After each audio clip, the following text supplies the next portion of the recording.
Welcome to the Hot Seat Podcast. Today, I have the privilege of speaking with Stephanie Rampton, the founder and owner of the Regency Safety Group. Welcome, Stephanie. Thank you. Thanks for jumping on today. Thanks for Now, having me.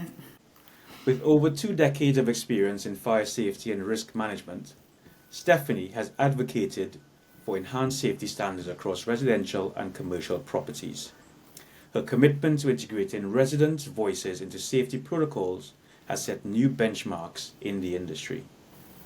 Tell me, how did you get into this?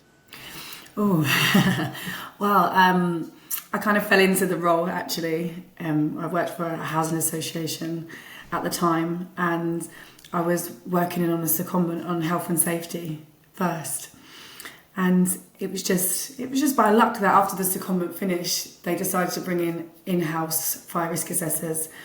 And they said that I did quite a good job of doing health and safety. I think she'll be an asset to train up, and the rest is history, literally. We had a conversation previously, and you mentioned obviously it wasn't easy sailing because you decided after working with your company for quite a long time to actually take the leap and form your own company, which is Yes. the Regency Safety Group. So can you give a bit of insight into what happened and what led you to do that, and just a Oh, snippet yes. of your journey? So working where I worked, obviously I didn't leave there because I didn't love it there, but I felt like the opportunities weren't coming to me there. I wasn't ready. I was told I wasn't ready. You don't want to do that course. You're not quite there yet. And I felt like I was in a box, and I wasn't going to expand my knowledge by just being in that box. And as much as I love residential, I wasn't getting the opportunity to do commercial. I wasn't getting the opportunities to do other type of buildings. So for me, it was finding my why, and my children were my why. My freedom was my why, and helping people was my why. So I had more than one whys. Yeah. I remember one of the stories where, again, trials and tribulations are on the way. It wasn't an easy journey.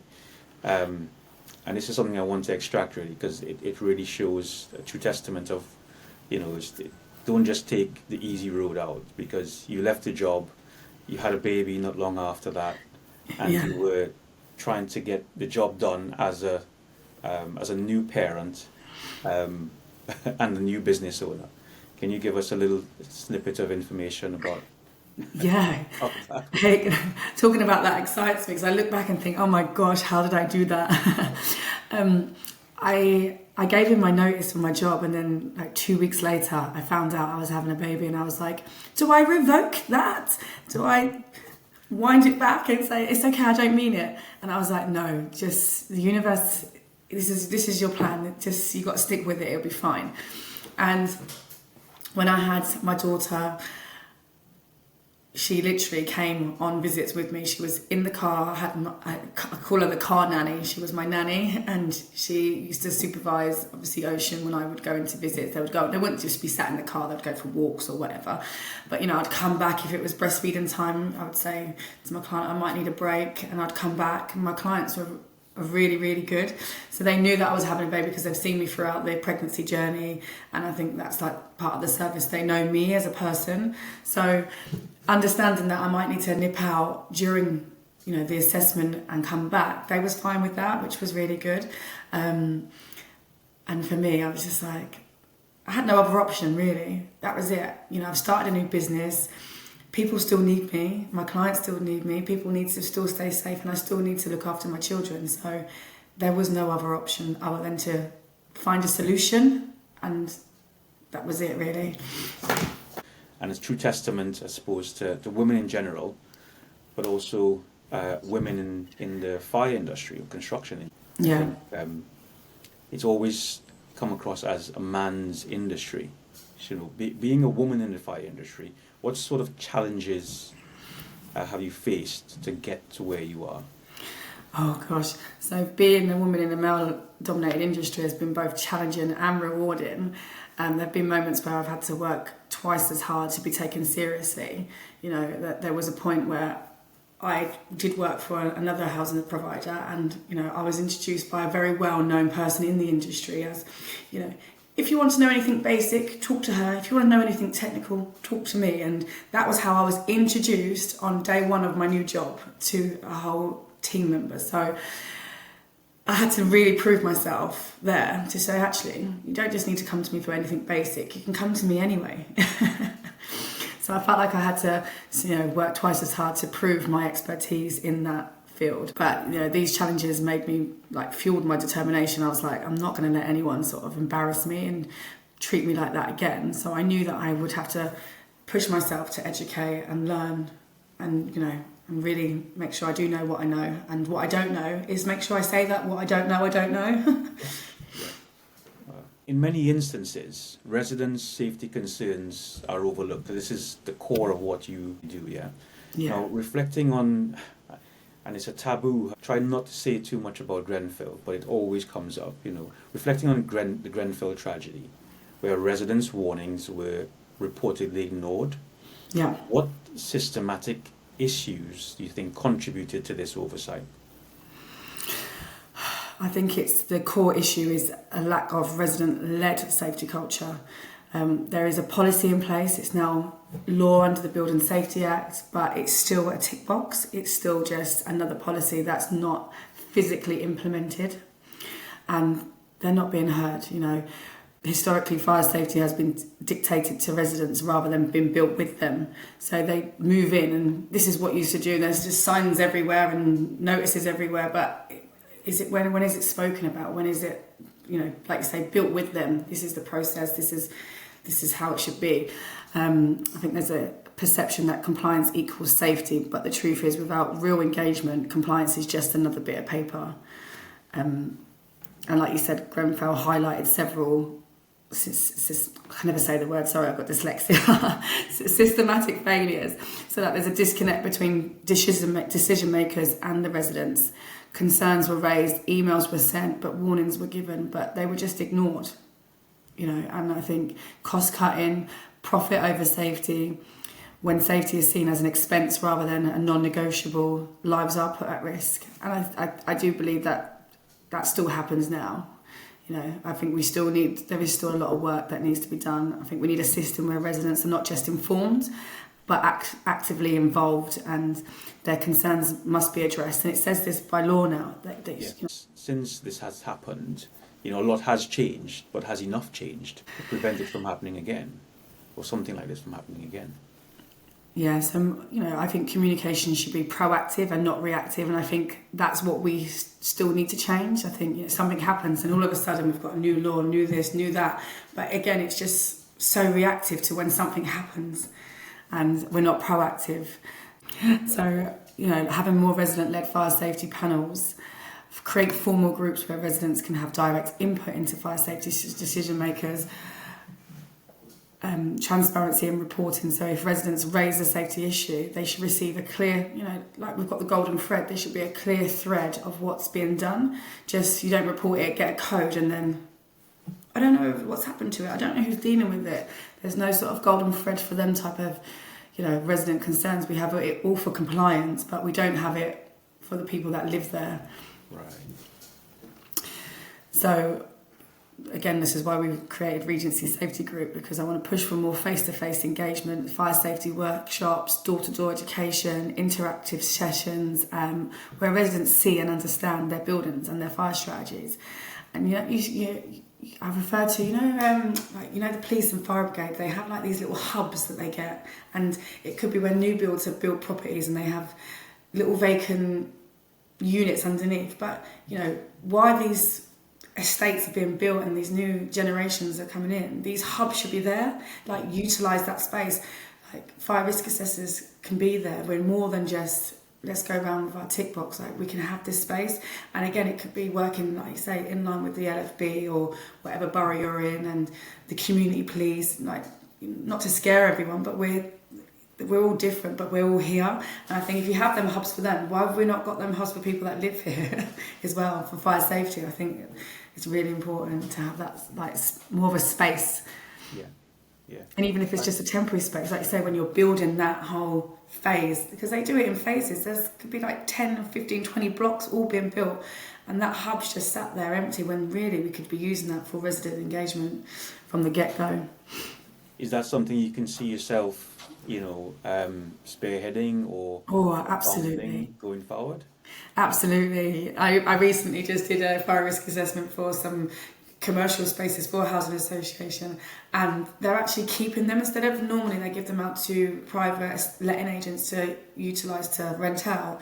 The housing association are keeping them and having them as low rent based communal spaces for people to open up their own shops and things like that. So that really, even just like last week, was like, this is the space, this is what I need. It really sort of, really triggered me, and I was like, this is exactly what this should be doing, it should be happening. So it's already sparked my fuel already. So I'm going to be sending some emails very soon. Okay, so watch this space, basically. That's it. How can fire safety professionals and housing authorities improve communication channels with residents to ensure their concerns are heard and addressed promptly? Now, you mentioned that starting of these hubs, right? Now, is this one of the things that you were thinking of before? Yeah, definitely. And with the resident-led panels as well, sort of like what I just touched on before, because they, a lot of the housing providers have, what do they call it? Sort of, they have like a resident associations already. A lot of them have created those, but again, they focus on complaints, antisocial behaviour, and things like that. So it's about either implementing it all together or creating something new and more of a safe space. Because I do believe that residents will believe, if I complain or if I do this, it's going to lead to massive service charges increases and things like that. So it's about them understanding that there isn't what implications there are or what there isn't, and like you should feel safe to speak up and address any issue that you see without thinking about the financial implications of that. Yeah, so I do think that the apps, the online portals will make it easier for residents to report concerns and track the improvements. We've got to utilise that the world's moving on and we're going to be using AI and things like that. So is that, you think, is a potential strategy to encourage residents to participate in discussions and report potential hazards? So, forming an app or having those like resident, what do you call it? You mentioned just now, resident groups. Oh yeah, like the association groups, yeah. So I think meeting residents where they are, if you're not engaging in long reports or notices, we need to reach them, we need to meet them and be with them. Social media, that's a massive part of people's lives now. WhatsApp groups, in-person community events, removing the fear factor. Like I said before, many residents worry about reporting safety issues because they might lead to, higher service charges. We need to assure them that their voices are there and we're going to protect them and not put them at risk. So it's just and also I find incentives as well really do help. So like an incentive engagement. So creating community safety champions, residents who have fire safety training. People really really want that. They're like, I'd love to do that. And even include first aid training and things like that.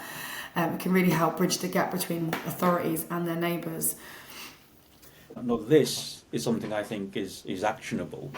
There's so much happening now in the world of construction, right? Especially after Grenfell in the UK, where safety concerns are heightened. I work with a passive fire protection manufacturing company, and things have skyrocketed in terms of people wanting more information, more technical advice, more sound advice as to how things are installed or are they installed properly. So I think we are going in the right direction, right? But as you said, changes are necessary. And some people might say, well, we're not in school, these are adults, and this is something you should take into consideration. Yeah. This is your home or this is your livelihood.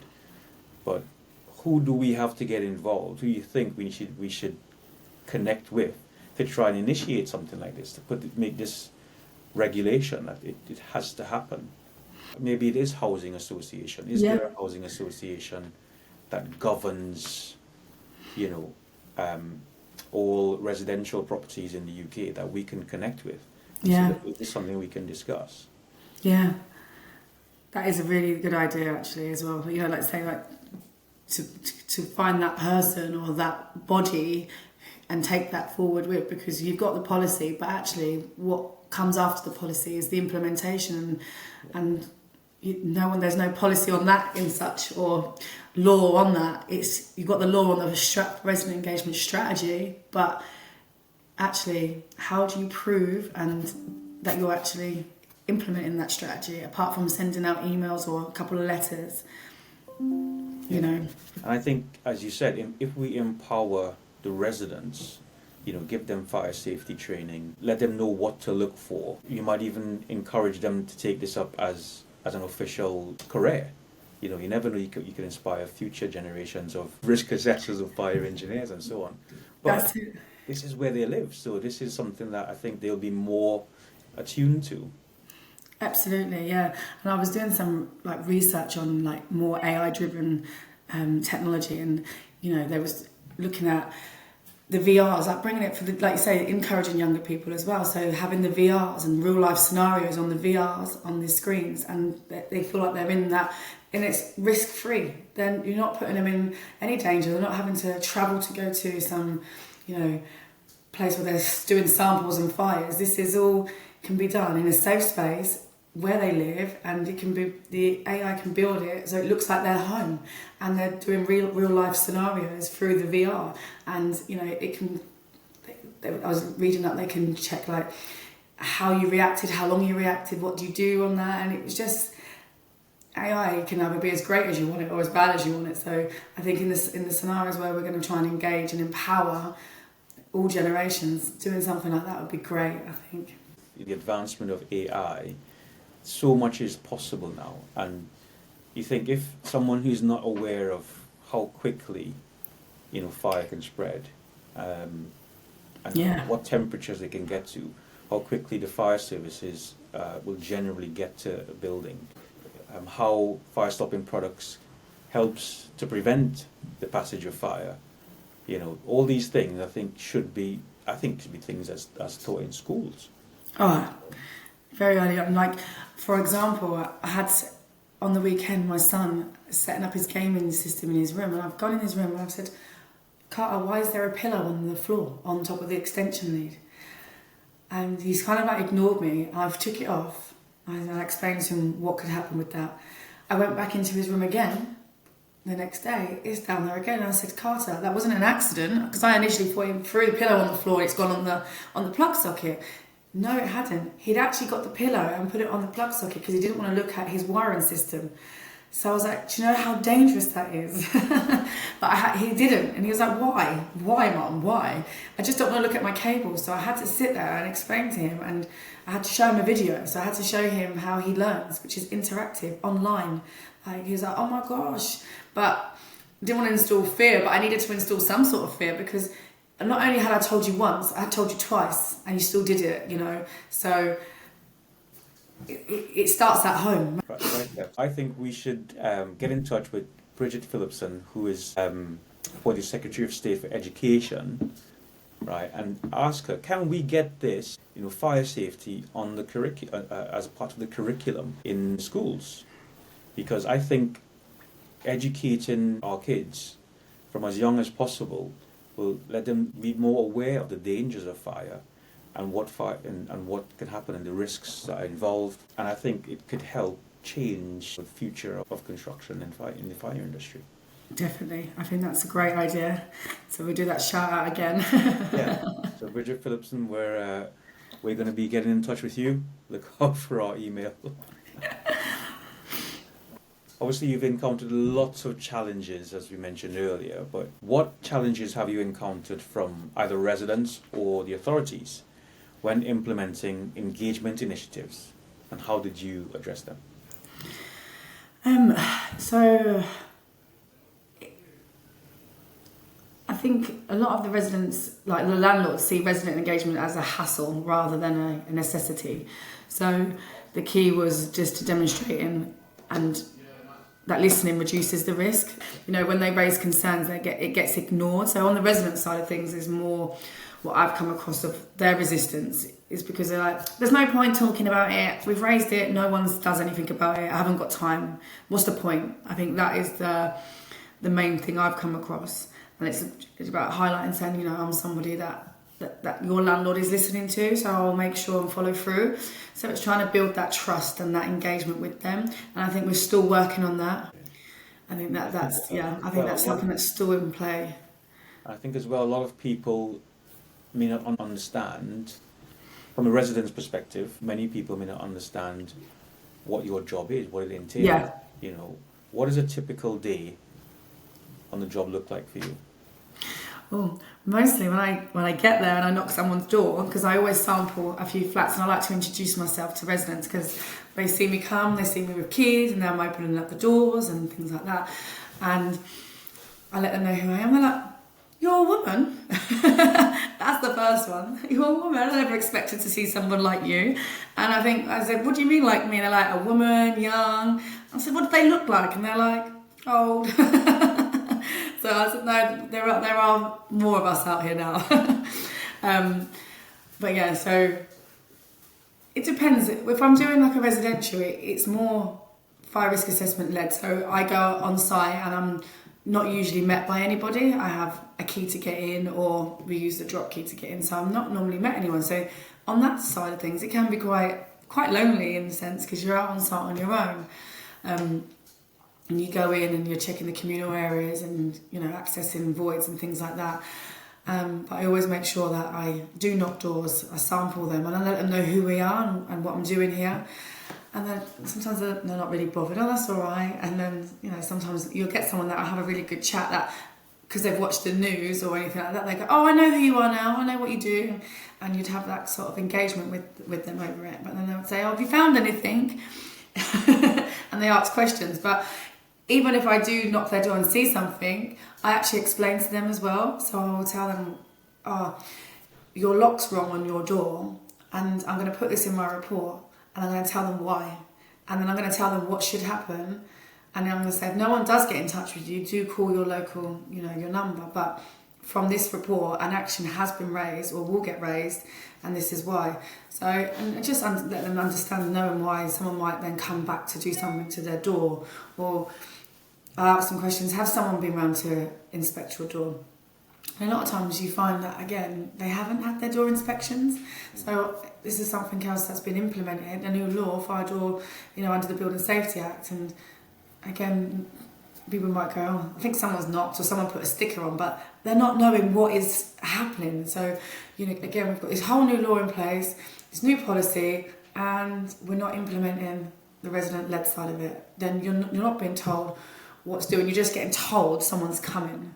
You know, and I've done a lot of type 4 risk assessments recently, which means I'm not out alone. I'm having, you know, a fire stopping operative with me, and it's myself, and residents' homes are, you know, being accessed.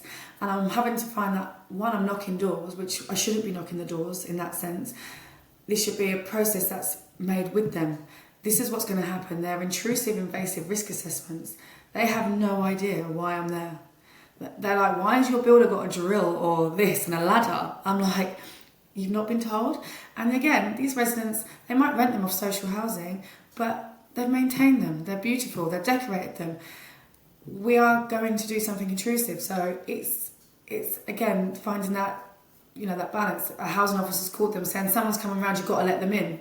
You haven't told them why. You haven't told them what I'm doing. You haven't told them why. And probably if they did tell them why, they'd be fine. But again, you know, you've got a whole bathroom here full of tiles, and I'm not going to, you know, I don't want to destroy that. I'm a social housing tenant myself. I have been one from a very young age. So I think a lot of my passion has come from that, because I know that my voice wasn't heard, and I know that the opinions people have of people living in social housing, and, you know, you can see it from the development and construction side. You know, you've got one property built one way, and then the 5% that's given to the social housing has been slacked on the other side, and you can see that from pre-occupation. You can see that, and it still happens. And I think that's where we are putting profit over people still, and there's still a stigma against those that live in social housing, because you're not taking the same care you would as the £1 million house flats that you're building next door.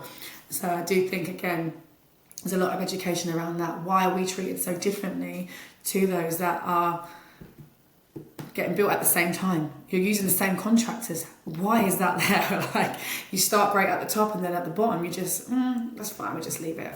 And, you know, that just is mind-blowing that you Who's do that. responsible for advising the residents that, let's say, you're coming to do this? Be the local authority or the property management company. You know, I always offer actually the service. I said I can engage with them if you let us know, if you give us a list of, you know, emails, numbers or whoever, we can have that conversation with them. And they go, no, it's fine, we're going to do it. But 9 times out of 10, it's probably done 24 hours prior to us coming because they've forgot they've got them scheduled in and go, right, we haven't got 10% flats scheduled in, and they'll ring them and go, right, there's a lady coming, this is her name. And again, it's not really good enough. It's not. Do you think it's just lack of communication from their part, or they're understaffed, or they just don't care? I think it's communication and the understanding of what it is we're there for. You need to know that. I think from the job perspective, if you're a property manager, you've got 20,000 jobs that you're doing, and this is just another tick job. You know, you're trying to build your building safety case, and you've been given all these bits of information that's missing from your building safety case, and you're just trying to tick them off. So I think, again, it's resources, having someone dedicated to do that, having someone that understands fire safety as well as residents. And, you know, because it's culturally, there's language barriers, there's all sorts. And what I have found is when you understand your communities. So I do think you need someone that understands your communities. And I found that in doing my type 4s, because normally I don't go into residents' homes. So that's been a massive eye-opener. I've noticed, you know, in more poverty-driven areas or big high-rise flats where, you know, the boiler system's managed by the landlord, or they've got these old, what are them electric heaters, I forgot the name, but them old electric heaters, they get really hot. And they cost a lot to run on. I had them in one of my first homes. They were so expensive. So you've got this massive high-rise block of flats. Every resident's home, I tell you, every flat that I went into all had blowout heaters. They've got children, their houses were full of staff, and they all used blowout heaters because the heating system in this whole building was shocking. The radiators got so hot that their kids would burn their hands on them because they just get so hot, so they don't use them because the cost over safety again. So if you understand the communities and how they live in, we're going to understand how we can support them in fire safety, because it's very likely that if a fire happens, it's going to be probably because of a blow heater in the block. Do you know what I mean? Because it was consistent. Every flat I went to, some of them had, you know, teddy bears all around them in their bedroom. It was so frightening that I couldn't walk out of these flats and not have a conversation with them and ask them, why are you using blow heaters? Why is it? And that's how come I know, because, you know, they said it's so expensive, they're hot, or, you know, the heating system wasn't working properly, and the social landlords use a timer, and when it's cold, it's cold. So regardless if you're using a timer, summer heat, a winter timer, if it's cold, it's cold. So they're having cold homes because the social landlord are managing the communal boiler system and not allowing these residents to heat their homes up. I found that like wild. So understanding the communities and the buildings and the people, I think, is having a whole holistic approach. You've got to have a holistic approach. It's got to be everything, and I think that's going to they're going to need resources for that. Yeah, obviously this is a deeper rooted issue, that it's not just about, you know, the fire safety. It's about the safety of, you know, the residents in general, which that'll be for one of our other podcasts, I think. Yes, definitely. That's a whole new kettle of fish, as you would say. But I'm glad, again, you can see the passion, you can hear the passion in your voice when you talk about it. So I'm glad we're having this conversation today. And for all the young women listening to this podcast, you know, what advice would you give any aspiring young woman to progress to positions that will make a difference in the industry? Step into rooms where you feel like you don't belong and own them. The industry needs fresh voices, new perspectives, and more women at the decision-making table, so from the top, not just the bottom. So don't wait for permission, like me. Take up space. That's what I'd say. Amazing. Thank you, Olando. Now I have one more question for you. There's been an ongoing debate about the effectiveness of fire risk assessments and the enforcement of safety regulations in social housing. Some critics argue that despite the lessons from Grenfell, corners are still being cut in fire safety compliance. Do you believe that the industry is truly doing enough, or are we still prioritizing cost over safety? Okay, so I do believe that we are still prioritising cost over safety. There has been progress, but too often safety is sacrificed for profit. Until we see real accountability, and change will remain slow. So like you say, for instance, with Grenfell, you've touched on, no one has been made accountable. So until we have justice and accountability made, there will still be, prioritising cost over safety in some aspects. Amazing. Stephanie Rampton, I thank you for your time. An amazing discussion today. Thank you. I really enjoyed it. So look forward to listening to more from Stephanie, because you'll be seeing a lot from her. I saw you doing some stuff with women in fire safety. Obviously, we've discussed quite a bit that you might even take up the challenge to do yourself. So I'm sure we'll be seeing a lot more of you and the Regency Group. Yeah, and I just wanted to say I did a course not recently with Women Talking Fire, and Andrea White, she has an amazing team there as well. The women there were great. They really inspired me to actually do this podcast. So I just want to shout out those and say thank you to Women Talking Fire. Awesome. Thanks everyone. Thanks for listening. Thank you, Olando.